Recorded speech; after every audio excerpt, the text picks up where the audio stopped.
Good morning students. आज जो हम टॉपिक डिस्कस करने जा रहे हैं वो है हर्ट्जबर्ग की द्विघटकीय विचारधारा। मोटिवेशन चैप्टर का जो थ्योरीज ऑफ मोटिवेशन हम पढ़ रहे थे उसमें हमने मास्लो की थ्योरी डिस्कस की थी, जो मास्लो की नीड हायरार्की थी, आवश्यकता क्रमबद्धता की अवधारणा हमने डिस्कस की थी। अब हम डिस्कस करने जा रहे हैं हर्ट्जबर्ग की द्विघटकीय विचारधारा, टू फैक्टर्स थ्योरी ऑफ हर्ट्जबर्ग। अब इस थ्योरी के जो प्रतिपादक हैं, फाउंडर हैं, वो हैं फ्रेडरिक हर्ट्जबर्ग। इन्होंने क्या किया, इस थ्योरी को इजाद करने के लिए, इस थ्योरी को डेवलप करने के लिए साइकोलॉजिकल सर्विस पिट्सबर्ग में 200 इंजीनियर्स के ऊपर एक रिसर्च किया। एक कंपनी में 200 इंजीनियर्स काम कर रहे हैं, वर्क कर रहे हैं, उनके ऊपर इन्होंने रिसर्च किया और ये देखा कि वो 200 इंजीनियर्स जो उस ऑर्गेनाइजेशन में काम कर रहे हैं, उनका व्यवहार, उनका एटीट्यूड, कार्य वातावरण में उनकी संतुष्टि, किस तरह से वो वर्क कर रहे हैं। साइकोलॉजिकली उन्होंने वो चीज जानी, मानसिकता कार्य करने की, क्या वो संतुष्ट हैं, किस तरह का वातावरण वो चाहते हैं, या किन किन चीजों से वो मोटिवेट हो सकते हैं, ये सब चीज उन्होंने देखी। और फिर इन तथ्यों को मेनली दो घटकों में उन्होंने बांटा, टू फैक्टर्स में। पहले फैक्टर्स तो थे स्वास्थ्य एवं आरोग्य घटक, हेल्थ एंड हाइजीन फैक्टर्स। दूसरे थे अभिप्रेरक घटक, यानी मोटिवेशन फैक्टर्स।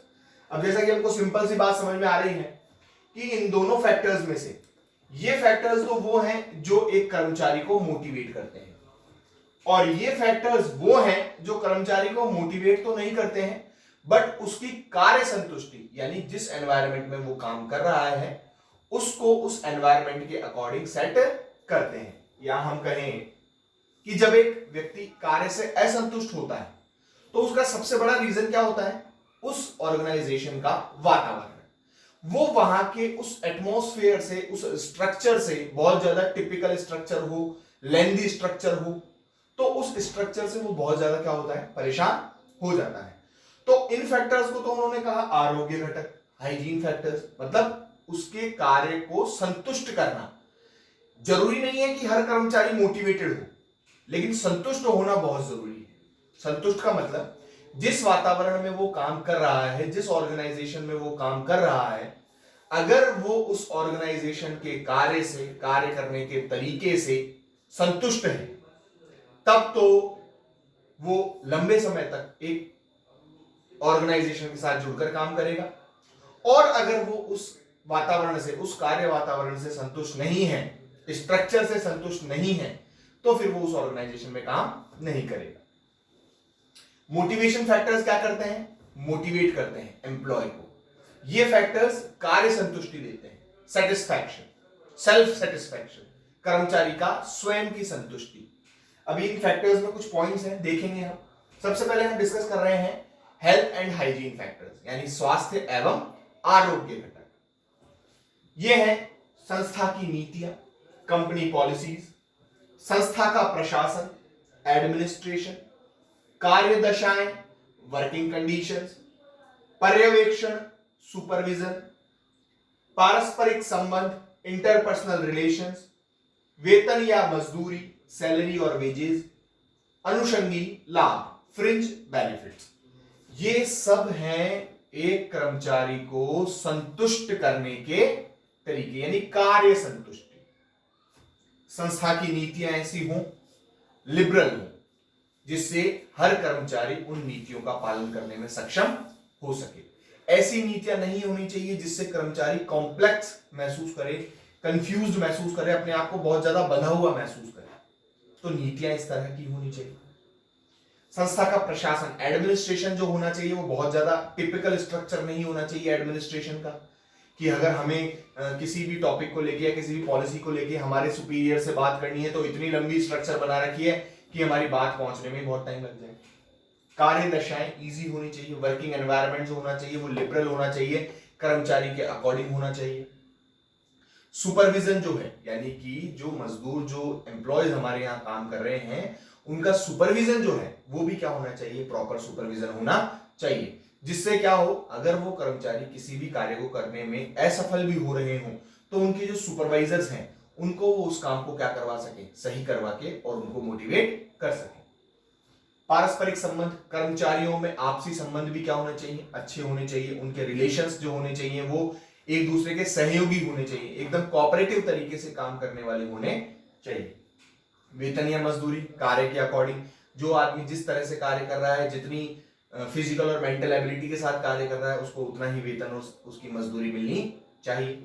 अनुषंगी लाभ, वेतन के अलावा भी कर्मचारियों को मोटिवेट करने के लिए कई बार कंपनी क्या करती है, अतिरिक्त लाभ देती है, जिससे कर्मचारी ज्यादा मोटिवेट होते हैं। लाइक बोनस हुआ, कमीशन हुआ, कमीशन ऑन सेल है, बिक्री के ऊपर कमीशन है, उत्पादन के ऊपर है, टारगेट पूरा करने पर है। ये सब क्या है, अनुषंगी लाभ। मतलब कंपनी क्या करती है, कर्मचारियों को वेतन के अतिरिक्त भी कुछ लाभ देती है, जिससे कर्मचारी ज्यादा से ज्यादा कार्य को करने में सफल हो पाते हैं।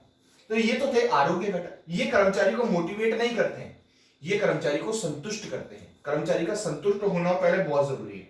जब तक कर्मचारी संतुष्ट नहीं रहेगा ना, तब तक वो ऑर्गेनाइजेशन में टिक करके कार्य भी नहीं कर सकते। ये है वो फैक्टर्स जो कर्मचारी को मोटिवेट करते हैं कार्य करने के लिए, या संस्था में ज्यादा से ज्यादा समय तक रुकने के लिए। उपलब्धियां, अचीवमेंट्स, उसने जो काम किया है या उसने जो टारगेट हिट किया है या उसकी वजह से अगर कंपनी को कोई लाभ हुआ है, तो कंपनी उसकी उस उपलब्धि को सराहे, उसके लिए उसको सम्मान दे। अगला पॉइंट यही है, मान्यता या सम्मान। उन उपलब्धियों के लिए उसके सम्मान मिलना चाहिए। उस कर्मचारी को ये एहसास हो कि यार आज मैंने जो कार्य किया है, उस कार्य की वजह से कंपनी को इतना बड़ा बेनिफिट हुआ है, तो मेरा भी कंपनी के अंदर कोई वर्चस्व है, कोई अस्तित्व है, कोई एग्जिस्टेंस है। डेवलपमेंट, कर्मचारियों के लिए समय समय पर ट्रेनिंग एंड डेवलपमेंट के कुछ ना कुछ इवेंट्स होने चाहिए, जिससे जो एम्प्लॉयज हैं वो आज की न्यू टेक्निक से, न्यू स्टैंडर्ड से क्या हो सकें, फैमिलियर हो सके। उनको पता हो कि कंपटीटर्स हैं या एक्सटर्नल मार्केट जो है वो किस तरह की टेक्निक यूज कर रहा है। एडवांसमेंट उनका होते रहना चाहिए।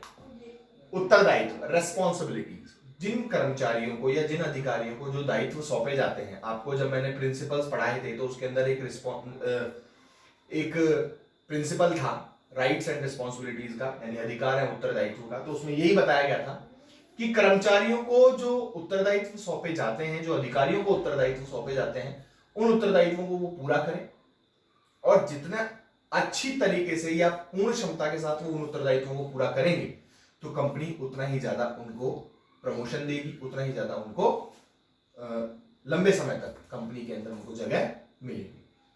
व्यक्तिगत उन्नति, पर्सनल डेवलपमेंट जो है उनका। अब पर्सनल डेवलपमेंट क्या होता है, जब एक व्यक्ति किसी कंपनी में काम करता है तो वो नया नया उस कंपनी के लिए होता है, लेकिन जब वो कंपनी के कार्य करने की प्रणाली से फैमिलियर हो जाता है, तो फिर वो अपनी पूरी एफिशिएंसी के साथ वर्क करता है। इससे क्या होता है, उसका खुद का भी डेवलपमेंट होता है, उसको भी कुछ सीखने को मिलता है, और जो न्यू एडवांसमेंट्स आ रहे हैं, जो न्यू टेक्नोलॉजीज मार्केट में डेवलप हो रही हैं, उन टेक्नोलॉजीज से, उन मेथोलॉजीज से भी वो फैमिलियर होता है, जिससे उसका भी माइंड, उसकी भी पर्सनालिटी ग्रूम होती है, बढ़ती है। कार्य की प्रकृति, नेचर ऑफ जॉब, ये सब चीजें जो हैं, ये सारे पॉइंट्स जो हैं वो कर्मचारी को मोटिवेट करती हैं, उन्हें मोटिवेशन देती हैं एक संस्था में ज्यादा से ज्यादा मानसिक और शारीरिक रूप से अपना अपीयरेंस देने के लिए।